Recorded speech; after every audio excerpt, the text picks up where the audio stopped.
Today is Thursday, June 12th. We're still following the latest developments from immigration raids and protests around the U.S., both of which are ramping up.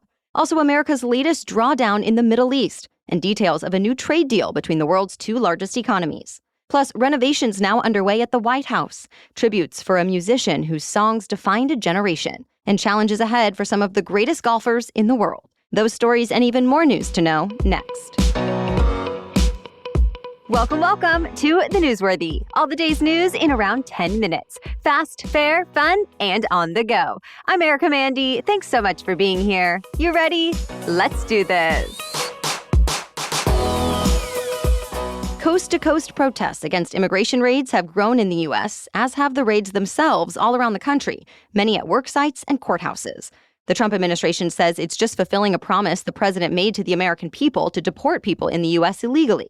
But local officials are increasingly pushing back, saying immigrants now being arrested are not a threat, but are just trying to work and raise their families. Some have suggested the White House is only trying to cause fear and panic. With that, protesters marched yesterday in places like San Antonio, Texas, St. Louis, Missouri, Raleigh, North Carolina, Atlanta, Georgia, New York City, and beyond. Most of the demonstrations have been peaceful. Others have led to clashes with law enforcement. No matter what, the Trump administration says immigration raids and deportations will continue, but that the violence should stop.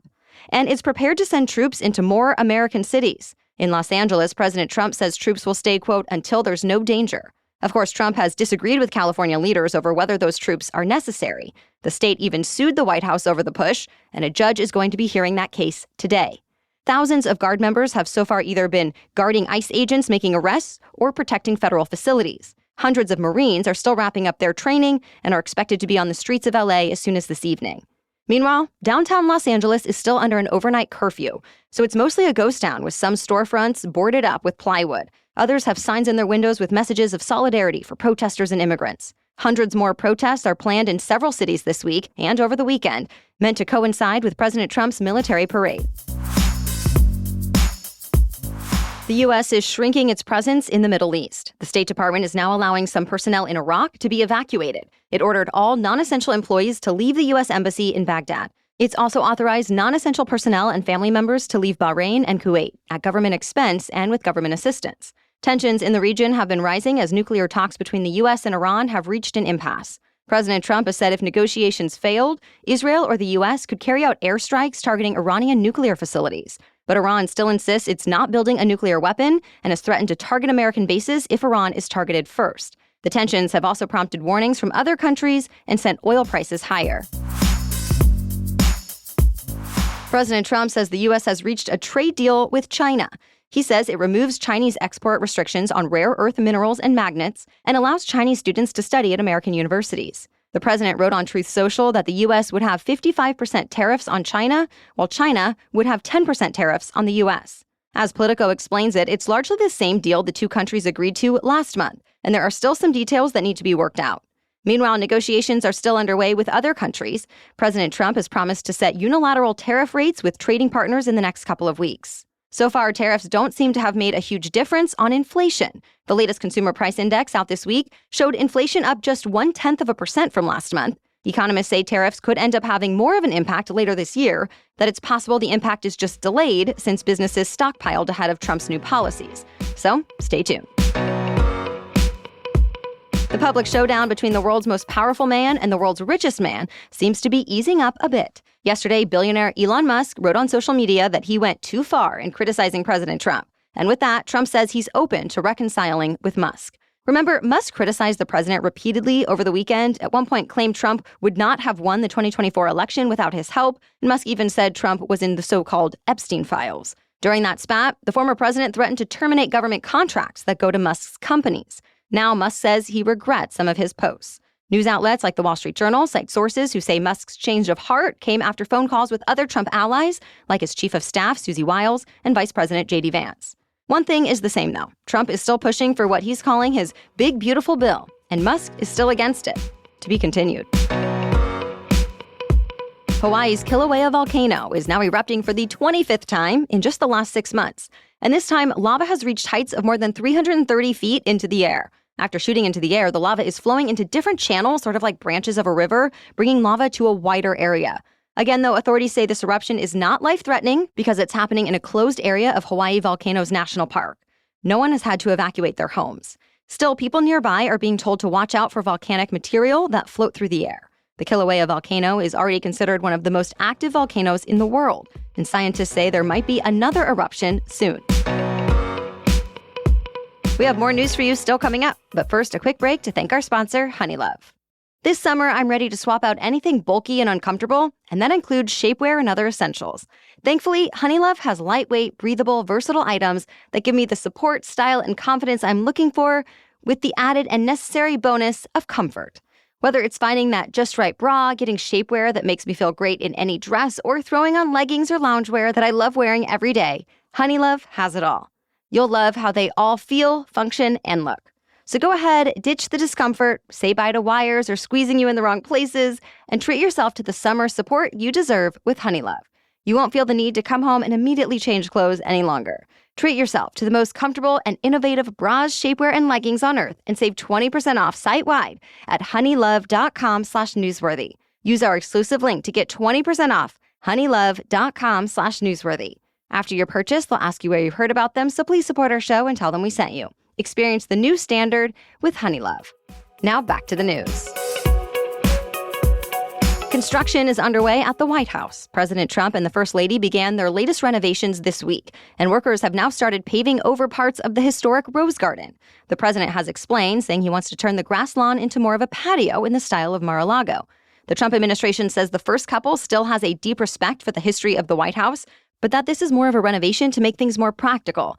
Besides paving over the grass, the project includes audio and visual upgrades, as well as 2 new flagpoles being installed on the north and south lawns. The updates are expected to be finished by mid-August. American power plants may no longer face the same limits on pollution. The new EPA under President Trump unveiled a plan to repeal rules about greenhouse gas emissions and other airborne pollutants. The agency says getting rid of climate pollution from power plants would not have much effect on people's health anyway, but that it would be an expensive burden for the critical power sector. As the EPA administrator put it, the rules were designed to regulate coal, natural gas, and oil out of existence. That said, the move is expected to face legal challenges. Already, more than 200 health experts wrote to the EPA, warning the moves, quote, would lead to the biggest pollution increases in decades, adding that they're a direct contradiction to the EPA's mission of protecting public health and the environment. For now, the plan to repeal regulations is still up for public comment, but the changes could be finalized by the end of this year.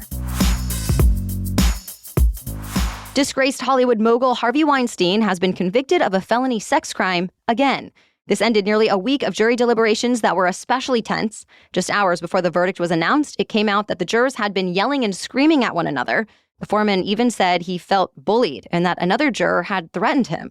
Weinstein said all the fighting had denied him a fair trial, but the judge disagreed and allowed the jury to wrap things up. Remember, Weinstein's first trial in New York also ended with a conviction in what was considered a watershed moment for the Me Too movement. But the state's highest court overturned that verdict last year, saying some witness testimony should not have been allowed, and it ordered a new trial, meaning his accusers had to take the witness stand all over again. The charge he's now being convicted of carries a sentence of up to 25 years in prison. He was acquitted of a second charge, but jurors are still considering a third charge today. Weinstein has also been sentenced to 16 years in California on a rape conviction there, so no matter what, he'll be spending the rest of his life in prison. The world is now mourning a musician who is considered one of the most gifted singers, songwriters, and producers in the history of American pop music. Brian Wilson, known for co-founding the Beach Boys, died yesterday at 82 years old. His family shared the news on social media without saying how he died. Wilson is known for his cheerful harmonies on songs like Good Vibrations, Surfin' USA, and California Girls. Behind the scenes, he also struggled with substance abuse and mental illness. But he was still widely known as a pioneer, with other legends like Bob Dylan and Paul McCartney praising his work over the years. Now in his death, even more tributes are pouring in, like from Mick Fleetwood, who wrote on social media that, quote, anyone with a musical bone in their body must be grateful for Brian Wilson's genius. Others who have honored him include Keith Richards, Carole King, Elton John, Nancy Sinatra, and many more. Some of the best golfers in the world are teeing off today for the U.S. Open, and once again, Scottie Scheffler is the overwhelming favorite to win it all, though he'll still face plenty of competition from other golfers atop the leaderboard, like Bryson DeChambeau, Xander Schauffele, Rory McIlroy, and many more. This year, it's all happening at the Oakmont Country Club in Pennsylvania, which is widely known as one of the world's toughest courses. Scheffler already called it the hardest, and there's a lot of money on the line. Whoever wins will be going home with a $4.3 million prize. The U.S. Open runs through Sunday. That's it for the main news today, but now it's time for Think to Know Thursday. It turns out Americans know and trust their neighbors less now than they did just 10 years ago. This is according to a recent Pew Research Center survey. It found just 26% of American adults say they know all or most of their neighbors, and 44% say they trust all or most of their neighbors. Both percentages have dropped over the last decade. It comes as Americans are also reporting feeling more lonely. Experts have pointed to a few different reasons for the trends. For example, technology, mental health challenges, being overworked, and a lack of religious or spiritual life. But there are ways to turn things around. Organizations like National Neighborhood Watch and the nonprofit Strong Towns have suggestions for building neighborhood trust, like you can make use of shared spaces, attend or organize events, and show you can be helpful and dependable. Overall, they say small, friendly interactions and a little vulnerability can go a long way. Thank you so much for listening today and every day. We'll catch you up on more news to know tomorrow. Until then, have a great day.